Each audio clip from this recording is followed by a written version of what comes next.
होगा। 1997 का रिप्ले किया जा रहा है। हुकूमत सुप्रीम कोर्ट को तकसीम कर रही है। 3 जजेस के खिलाफ रेफरेंस आया तो आइन रहेगा नाकानून। सीनियर कानूनदान लतीफ खोसा की बोली उसके प्रोग्राम बस बहुत हो गया में गुफ्तगू। कहा राना सनाउल्लाह का बयान ज़ियाउल हक वाली जुबान है। जब उन्होंने कहा था कि कब्र एक है जिसमें मैं जाऊंगा या भुट्टो, पहले दिन से इलेक्शन नहीं चाहते।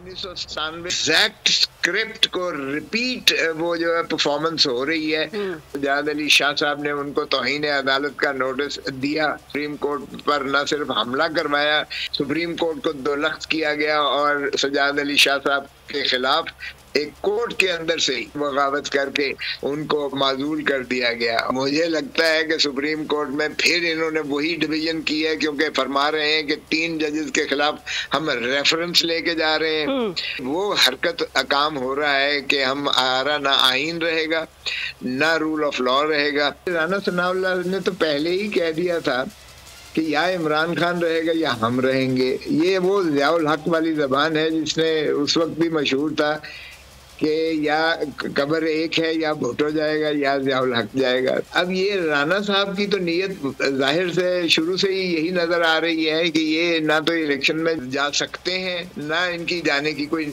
नीयत है। सिराजुल हक ने